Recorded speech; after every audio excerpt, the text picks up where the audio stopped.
पुराने वक्तों की बात है कि गांव में अकरम खान नाम का एक ताजर रहता था। अकरम खान की पहली बीवी का इंतकाल हो चुका था और उनके पीछे 2 मासूम बेटियां छूट गई थी। हालात की मजबूरी ने अकरम खान को दूसरी शादी पर आमादा किया और उन्होंने अपनी दोनों बेटियों को सौतेली मां की निगरानी में छोड़कर तिजारत की खातिर शहर का रुख किया। आज 3 बरस बाद अकरम खान अपने गांव वापस आ रहे थे।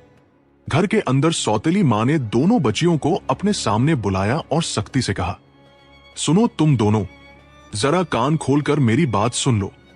आज तुम्हारे अब्बा जान घर तशरीफ ला रहे हैं और उनकी आमद से पहले पहले घर के तमाम काम मुकम्मल हो जाने चाहिए।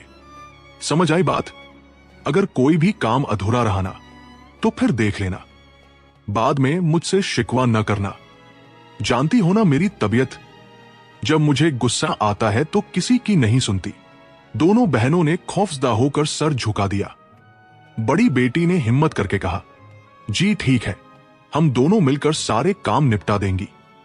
बस एक गुजारिश है, आज हमें मत मारना और खाने को भी कुछ दे दो। कल से हम दोनों ने बस सूखी रोटी खाई है।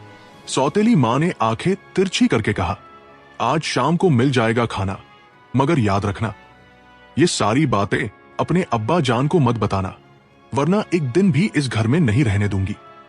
अच्छी तरह जानती हो तुम दोनों मुझे। इतने में बाहर से तांगे की आवाज आई।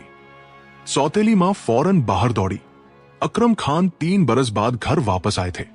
अरे कैसी हो तुम, और मेरी बेटियां कैसी हैं? नजर नहीं आ रही। सौतेली मां ने मुंह बनाकर कहा, तौबा है जी, आते ही अपनी बेटियों की याद आ गई आपको। मेरी तो जरा भी परवाह नहीं हुई आपको। मैं तो दिन रात घर का काम कर करके इस घर की नौकरानी बन गई हूं। एक शौहर था इस घर में मेरा, वो भी आते ही अपनी बेटियों का हाल पूछने लगा मुझसे। मेरा तो हाल बुरा हो गया है। आपकी बेटियों को क्या होना है? बिल्कुल ठीक ठाक है, अकरम खान ने तसल्ली देते हुए कहा। अरे नहीं नहीं, ऐसी बातें क्यों सोच रही हो? घर में वो दोनों भी हैं तो उनके बारे में पूछना तो बनता है ना। हाँ, सब जानती हूं। अच्छा रहने दो, आपकी बेटियां तो सारा दिन खेलने निकल जाती है और जुबान तो तौबा तौबा। आपकी बड़ी बेटी तो मुझे बात तक नहीं करने देती। तौबा तौबा, इतनी लंबी जुबान है उसकी और इतनी बदतमीज, क्या ही बताऊं। यह सुनकर अकरम खान की पेशानी पर शिकने पड़ गई। क्या कहा तुमने? मेरी बेटियां बदतमीज हो रही हैं? कहां से सीख लिया ये सब? किसने इतना सर चढ़ा दिया? घर में क्या चल रहा है? आज ही पूछूंगा मैं उनसे। जो जवाब देना होगा दे कर ही जाएंगी। मैं ऐसे चाल चलन बर्दाश्त नहीं करूंगा। हाँ जी, आप खुद पूछ लेना उनसे। मैं तो कुछ भी पूछती हूं। झूठ बोल देती है, न जाने झूठ बोलने की आदत कहां से लग गई है उन्हें। और तो और, अब क्या छिपाओ आपसे, घर से चोरी भी करने लगी है। अकरम खान के कदम रुक गए। क्या चोरी? ये मैं क्या सुन रहा हूं? तुमने मेरी बेटियों की परवरिश नहीं की? मैं तो उन्हें तुम्हारे पास छोड़ कर गया था। अरे जी, कहां की बात कर रहे हैं आप? वो तो मुझे मां समझती ही नहीं। कुछ भी पूछो कि कहां जा रही हो तुम दोनों, तो जवाब तक नहीं देती। और आप देखना, जब आप उनसे उन सब हरकतों के बारे में पूछेंगे तो देखना मुझे ही झूठा कहेंगी और घर भर की बातों से मेरा ही मुंह काला हो जाएगा। और जब मैं उन्हें मार कर या डांट कर ये सब गलत काम छोड़ने को कहती हूं तो गांव वाले कहते हैं कि सौतेली मां उन पर जुल्म करती है। अब आप ही बताइए, मैं करूं तो क्या करूं? अकरम खान ने गुस्से से हाथ हिलाया। बस बस, तुम्हें अब कुछ भी करने की जरूरत नहीं। अब जो करना होगा मैं खुद ही करूंगा। आने दो उन्हें। उधर दोनों बहनें जंगल में अपनी गाय को चरा रही थी। तभी बड़ी बहन ने छोटी बहन से कहा, सफिया, बहुत शाम हो गई है, अब हमें घर जाना चाहिए। अब्बा जान भी पहुंच चुके होंगे। मैंने घास भी काट ली है। अम्मी से कहा भी था कि आज गाय को चराने हमें जंगल मत भेजो, मगर वो कब सुनती है हमारी। छोटी बहन सफिया ने फिक्रमंद आवाज में पूछा, दीदी, क्या हमारे अब्बा जान भी हमारे साथ ऐसा ही बर्ताव करेंगे जैसा हमारी सौतेली अम्मी करती है? अरे नहीं नहीं पागल, ऐसा क्यों सोच रही हो? हमारी अम्मी तो सौतेली है, मगर हमारे अब्बा जान तो हमारे अपने अब्बा जान है। ऐसा मत सोचो। हाँ दीदी, ये बात तो है, मगर मैंने सुना है कि अगर अम्मी मर जाए और अब्बा जान दूसरी शादी करके सौतेली अम्मी घर ले आए तो समझो कि अब्बा जान भी सौतेले हो गए। नहीं नहीं, हमारे साथ ऐसा नहीं होगा। यकीन करो, आज हमारे अब्बा जान हमें देखकर बहुत खुश होंगे, तुम देख लेना। मगर सच तो यह था कि छोटी बहन सफिया बड़ी बहन से ज्यादा समझदार और ज़हीन थी। दोनों अपनी गाय को लेकर अब घर की तरफ निकल पड़ी। घर पर अकरम खान बेचैनी से चहलकदमी कर रहे थे। आ जाने दो दोनों को, मैं खुद जाकर उनके कान खींच कर लाता हूं। कहां मुंह काला करके घूम रही हैं वो दोनों, इस वक्त तक घर नहीं पहुंची। हद हो गई बिल्कुल। आने दो, आज मैं एक एक बात साफ कर दूंगा। आज मेरा आखिरी फैसला है। अब बस ये तमाशा, यह लापरवाही इस घर में जरा भी नहीं चलेगी, बिल्कुल भी नहीं। इतने में दोनों बहनें गाय को लेकर घर पहुंच गई। अकरम खान ने उन्हें देखते ही गुस्से से पूछा, कहां थी तुम दोनों? 3 बरस बाद मैं आज इस घर में कदम रखता हूं और यहां आकर देखता हूं कि तुम दोनों घर पर हो ही नहीं। यही तहजीब सीख कर रखी है। बाप लौटा है और तुम्हें खबर तक नहीं। आज तो हद हो गई। अब आते ही तुम्हारी सारी हरकतों का हिसाब लेना पड़ेगा। बड़ी बेटी ने डरते डरते कहा, अब्बा जान, हम तो अम्मी के कहने पर ही गाय को चराने जंगल गए थे, वरना हम कभी भी घर के बाहर नहीं जाते। फिर अम्मी ने आपको यह बात क्यों नहीं बताई? सोतेली माँ फौरन बोली, तौबा तौबा, कितनी झूठी है ये लड़कियां। तौबा तौबा, मैंने आपको पहले ही बता दिया था कि घर के पास इतना घास है और ये बेवजह गाय को लेकर जंगल चली गई। आजकल तो मैं हर रोज खुद ही गाय को चराने जाती हूँ, मगर आज आपको दिखाने के लिए ये गाय को लेकर जंगल चली गई। अब्बा जान, अम्मी झूठ कह रही हैं। छोटी बेटी सफिया ने मिन्नत करते हुए कहा, अम्मी आप ऐसे क्यों बोल रही हैं? अब्बा जान को सच बता दीजिए ना। हमने तो आज तक कभी अम्मी से इजाजत लिए बिना घर से बाहर कदम तक नहीं रखा। फिर आप ऐसे क्यों बोल रही हैं? अम्मी, अकरम खान ने सख्ती से हाथ उठाया। बस बस, खामोश हो जाओ तुम सब। अब जो फैसला करना होगा मैं खुद ही करूंगा। तुम दोनों अभी अपने कमरे में चली जाओ और सुबह तैयार रहना। मैं अपनी बेटियों को घुमाने ले चलूंगा और कल हम तुम्हारी फूफी के घर चलेंगे। ठीक है? दोनों बहनों की आंखें चमक उठी। क्या सच में अब्बा जान? अब्बा जान आप कितने अच्छे हैं। ये बात सुनकर आयशा और सफिया दोनों बहनें बहुत खुश हो गई और फिर सुबह का इंतजार करने लगी। इधर सोतेली माँ फिक्र में बैठी हुई खुद से ही कुछ सरगोशी करने लगी। अरे लगता है मेरे शौहर को मुझ पर शक हो गया और ऊपर से यह मच्छर कुछ सोचने ही नहीं दे रहा। अरे कुछ तो सोचो, सुबह उठने से पहले कुछ तो सोचो। उसे ये खौफ था कि उसका शौहर अब उसकी बातों पर यकीन नहीं करेगा, तभी तो वह अपनी बेटियों को सैर कराने ले जाएगा। इसी फिक्र में वो पूरी रात नहीं सोई। जैसे ही सुबह हुई, इधर दोनों बहनें तैयार होकर अपने वालिद के पास चली गईं और दूसरी तरफ सारी रात न सो पाने की वजह से सुबह सुबह सोतेली माँ की आंख लग गई, जिसकी वजह से उसे पता ही नहीं चला कि उसका शौहर बेटियों को लेकर कब घर से निकल गया। अब्बा जान, हम दोनों तैयार हैं फूफी के घर जाने के लिए। हम अम्मी को बताकर निकलते हैं। नहीं नहीं, तुम्हारी अम्मी सो रही है, उन्हें अभी जगाना मुनासिब नहीं। चलो, मैं तुम्हारे लिए शहर से कुछ कपड़े लाया था, वो भी साथ ले चलते हैं। तुम लोग फूफी के घर कुछ दिन रहोगे तो काम आएंगे। ठीक है? हाँ अब्बा जान, ये ठीक रहेगा। चलिए, आप भी हमारे साथ फूफी के घर रुकेंगे ना? मैं भी तुम लोगों के साथ फूफी के घर कुछ दिन रुकूंगा। चलो, अब बातें बहुत हो गई, देर हो जाएगी तो हम वहां पहुंच नहीं पाएंगे।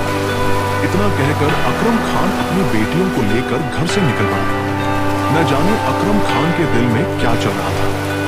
चलते चलते वो लोग घर से बहुत दूर आ गए। जंगल की राह। आयशा ने परेशानी से पूछा, अब्बा जान, हम कहाँ जा रहे हैं? इस तरफ तो फूफी का घर भी नहीं है। हम तो घर से बहुत दूर आ गए हैं। मुझे बहुत डर लग रहा है। आखिर हम जा कहाँ रहे हैं? अरे पागल, जब तुम्हारा बाप तुम्हारे साथ है तो डरने की क्या बात है? तुम दोनों रुको। अकरम खान ने इर्द गिर्द नजर दौड़ाई। और एक काम करो, यहाँ इर्द गिर्द देखो, यहाँ बेर की कितनी झाड़ियां हैं। और देखो बेर कितने ज्यादा लगे हैं इन झाड़ियों पर। देखो मेरी बेटियों, मैं बहुत थक गया हूं, मैं यहां बैठता हूं, तुम दोनों मेरे लिए चुन कर ले आओ। जब तक मैं खुद न बुलाऊं तुम बेर चुनती रहना। ठीक है, सफिया ने खदशे से कहा, पर अब्बा जान शाम होने को है, अगर हम यहाँ थोड़ी देर और रुकेंगे तो रात हो जाएगी और हम जंगल में भटक जाएंगे। अरे नहीं नहीं, हम बस पहुंचने वाले हैं, थोड़ा वक्त और लगेगा। तुम दोनों चलो जाकर चुन कर लाओ। मैं इस दरख्त के नीचे बैठकर तुम्हारा इंतजार करता हूं। जब मैं तुम्हें बुलाऊंगा तो पास आ जाना। अपने वालिद की बात मानकर दोनों बेटियां बेर चुनते चुनते आगे बढ़ गई। सफिया को थोड़ा शक तो हो रहा था, मगर फिर भी अब्बा जान के कहने पर वो खामोश रही और कुछ नहीं बोली। इधर दूसरी तरफ उनके वालिद ने बेटियों के जाते ही हाथ में पकड़ी हुई लकड़ी जमीन में गाड़ दी और अपनी टोपी उतारकर उसी पर रख दी। फिर वह इधर उधर देखने लगा। तभी उसकी नजर एक बंदर पर पड़ी। अरे अरे, ये तो बड़ा जबरदस्त तरीका है, अब ये बंदर ही मेरा काम करेगा, मगर उसे तो थोड़ा लालच देना पड़ेगा। किस चीज का लालच दूं उसे? हाँ, बंदर का पसंदीदा खाना खिलाऊं, यही काम आएगा। अकरम खान ने अपनी टोपी पर बंदर को बिठाया और उसे केले देते हुए खुद घर की तरफ चल दिया। बंदर एक केला खाता हुआ आवाज लगाता रहा, चुनो बेटियों, बाप खड़ा है, चुनो बेटियों, बाप खड़ा है। आयशा ने कहा, देखो सफिया, अब्बा जान की आवाज आ रही है, वो हमें और भी बेर चुनने को कह रहे हैं। चलो, जब तक अब्बा जान कह रहे हैं हम तब तक चुनते रहते हैं। दोनों बहनें काफी देर तक बेर चुनती रहीं और इधर बंदर भी आवाज लगाता रहा। जब बंदर ने आखिरी केला खा लिया तो एक केला नीचे गिर गया। बंदर एकदम खामोश हो गया। अब बेटियों ने ध्यान दिया कि अब्बा जान की आवाज आना बंद हो गई है। सुनो सफिया, अब्बा जान की आवाज आना बंद हो गई है, लगता है वो हमें वापस बुलाना चाहते हैं। चलो अब चलते हैं अब्बा जान के पास। बहुत देर हो गई है, हाँ बहुत देर हो गई है, अब तो रात होने को है। चलो चलो वापस चलते हैं। दोनों बहनें दौड़ती हुई उस जगह पहुंची जहां दरख्त के नीचे उनके वालिद आराम कर रहे थे। वहां जाकर उन्होंने अपने वालिद की जगह एक बंदर को बैठे देखा। बंदर को बोलते देखकर वो सारा मामला समझ गई। चुनो बेटियों, बाप खड़ा है। सफिया की आंखों में आंसू आ गए। आयशा आपा, आप सच कहती थी, हमारे अब्बा जान हमें इतनी दूर जंगल में सिर्फ छोड़ने आए थे और वो हमें छोड़कर चले गए। अब हम इस जंगल में क्या करेंगे, कहां जाएंगे? आयशा ने हिम्मत बांधते हुए कहा, सफिया, मुझे तो पहले से ही शक था, मगर अब रो नहीं। रोकर हम इस जंगल से थोड़े ना निकल सकते हैं। अब हमें अपनी मदद आप करनी होगी। चलो यहां से आज रात गुजारने का कोई ठिकाना ढूंढते हैं। कोई शहजादा तो अब आएगा नहीं हमें महल में ले जाने के लिए। अब चलो खुद ही कुछ ढूंढते हैं। दोनों बहनें चलते चलते एक झोंपड़ी के पास पहुंची, जिसे देखकर वो दोनों हैरान रह गई। अरे सफिया, यहाँ चूल्हा भी है, लगता है यहाँ कोई रहता है। अंदर चलकर देख लेते हैं, क्या कहती हो? सफिया ने खौफ से कहा, अरे ऐसे ही अंदर जाना ठीक नहीं, ऐसा न हो कि किसी दूसरी मुसीबत में न पड़ जाए। मुझे तो बहुत डर लग रहा है, मगर क्या सच में हम इस घने जंगल में सारी रात बाहर गुजारेंगे सफिया? मुझे तो बहुत डर लग रहा है। चलो ना अंदर चलकर देख लेते हैं, शायद रहने के लिए हमें कोई छोटी सी छत मिल जाए। क्या पता हमारे लिए कोई रास्ता भी निकल आए। अगर हमें रहने के लिए कुछ न मिला तो ये जंगल के खौफनाक जानवर हमें फाड़ कर खा भी सकते हैं। सफिया ने हिम्मत करते हुए कहा, आप ठीक कह रही हैं, डर तो बहुत लग रहा है, पर थोड़ा सा खतरा तो उठाना ही पड़ेगा, वरना हम रात भर इसी अंधेरे जंगल में भटकते रह जाएंगे। चलो आपा, हिम्मत करके चलकर देख ही लेते हैं, शायद अंदर हमें कोई सहारा मिल जाए। इतना कहकर दोनों बहनें हिम्मत करके अंदर चली गई। वहां पहुंचकर उन्होंने देखा कि झोंपड़ी के अंदर कोई नहीं है। ये देखकर वो खुश हो गई और फिर रात झोंपड़ी में ही गुजारी और सुबह का इंतजार करने लगी। ऐसे ही वक्त गुजरता गया। दोनों बहनें जंगल से फल खाती और वही फल लेकर बाजार जाती और बची हुई कमाई से अपनी जरूरत की चीजें खरीद लाती और रात होते ही अपनी झोंपड़ी में वापस आ जाती। उनकी जिंदगी इसी तरह चलती रही। और देखते ही देखते कई साल बीत गए। अब दोनों बेटियां जवान हो चुकी थी और देखने में इतनी खूबसूरत थी कि जो भी उन्हें देखता बस देखता ही रह जाता। एक दिन सफिया ने कहा, आपा, आज मैं जंगल थोड़ा दूर तक जा रही हूं। कुछ ताजा फल लाऊंगी ताकि बाजार में अच्छी कीमत मिल जाए। मेरे आने तक आप खाना बना देना, ठीक है ना आपा? पर सफिया, मुझे भी आज बाजार जाना था और वापसी पर घर का राशन भी लाना था। मैंने कल ही कुछ फल तोड़ लिए थे, वो खराब हो जाएंगे। आज बाजार जाना जरूरी है। सफिया की आंखों में परेशानी आ गई। आपा, मैं कभी कभी एक बात सोचती हूँ, मेरा तो आपके अलावा कोई नहीं है। जब मैं घर आती हूँ और आप घर में नहीं होती हैं, तो मैं बहुत डर जाती हूँ। मैं घर के चारों तरफ आपको ढूंढने लग जाती हूँ। मैं आपको खोने से बहुत डरती हूँ। आयशा ने प्यार से कहा, अरे ऐसा क्यों सोचती हो? मेरा भी तो तुम्हारे अलावा कोई नहीं। मैं तुम्हें छोड़कर कहां जाऊंगी बताओ तो? और अगर कभी कहीं दूर जाना भी पड़ गया तो तुम्हें बता कर ही जाऊंगी ना, वादा। आयशा ने सोचते हुए मजीद कहा, और अगर कभी बता न सकी और कहीं चली गई तो फिर ऐसा कभी नहीं होगा।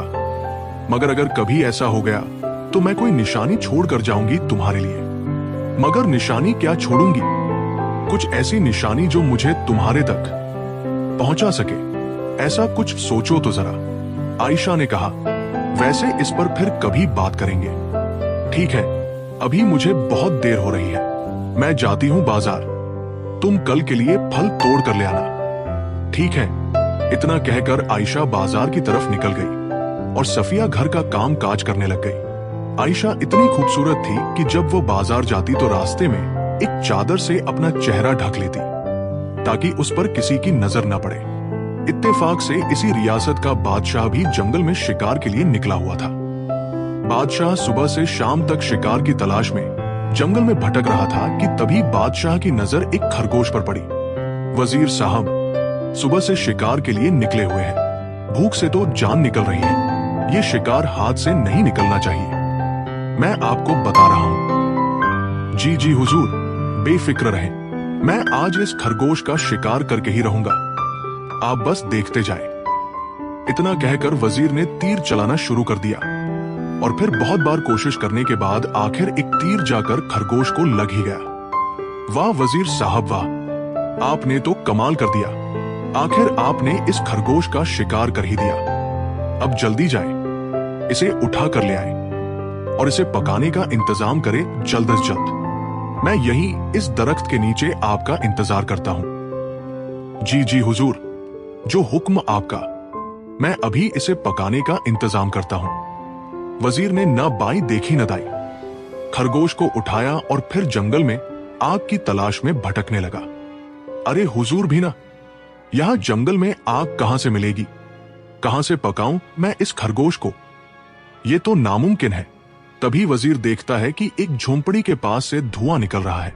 अरे इतनी खूबसूरत लड़की, और जंगल में लग रहा है खाना पका रही है। चलो खरगोश को भी यही पका लेता हूं। मगर यह जंगल में यहां अकेली क्या कर रही है? क्या ये यही रहती है? चलो चलकर इसी से ही पूछ लेता हूं। सफिया ने तेजी से मुड़कर कहा, आप कौन हो? यहाँ क्या कर रहे हो? और मुझे चुपचाप देख रहे थे क्या? आगे मत बढ़ना, वरना मैं आपके टुकड़े कर दूंगी। और ये तनबीह नहीं है, याद रखना। देखिए, आप मुझे गलत समझ रही हैं। मैं यहाँ आपको नुकसान पहुंचाने नहीं आया। दरअसल बात यह है कि मैंने एक खरगोश का शिकार किया है, तो इसे पकाने के लिए मुझे आग चाहिए थी, तो इसीलिए यहां तक आ गया हूं। अच्छा ठीक है, आप पका लें और पकाकर जल्दी यहां से चले जाएं। सफिया इतनी खूबसूरत थी कि जब वजीर ने खरगोश को चूल्हे पर चढ़ाया तो उसकी तवज्जो सफिया की खूबसूरती पर भटक गई। इतना भटक गई कि खरगोश जलकर कोयला हो गया और वजीर को खबर तक नहीं हुई। सफिया ने गुस्से से कहा, हाँ ये तो सारा जल गया है, आपकी तवज्जो कहाँ है? अब ये जला हुआ खरगोश उठाइए और यहीं से जाइए। वजीर घबरा गया।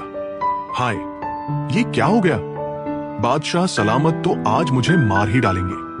देखिए, जाएं यहां से, आपने जानबूझकर अपना खरगोश जलाया होगा ताकि मैं आपको खाने को कुछ दे सकूं और यहाँ रुकने को कहूं। मगर ऐसा नहीं होगा। आप यहाँ से जाएं, वरना मैं अपनी कुल्हाड़ी ले आऊंगी। यह सब देखकर वजीर बादशाह के डर से कांपने लगा। इधर बादशाह सलामत भी खरगोश का इंतजार कर रहे थे। बादशाह को बहुत भूख लगी थी। वजीर साहब, आप एक खरगोश पकाने गए थे या 10 पका कर ले आए हैं? इतनी देर क्यों कर दी आपने? बहुत भूख लग रही है मुझे, अब दीजिए। कहां है खरगोश? वजीर ने घुटनों के बल बैठते हुए कहा, हुजूर, मुझे माफ कर दीजिए। हुजूर, मेरी गलती नहीं थी। जाने अनजाने में हो गया मुझसे ऐसा। वो इतनी चाहते हैं, क्या आप इस निकाह को कबूल करती हैं? आयशा ने जब यह सुना तो उसे यकीन ही नहीं आया। जिसे उसके वालिद ने कचरा समझकर जंगल में छोड़ दिया था, उसी लड़की का निकाह बादशाह से होने वाला है। ये सोचकर आयशा की आंखें भर आई और उसने बगैर वक्त गवाए फौरन हाँ कर दी।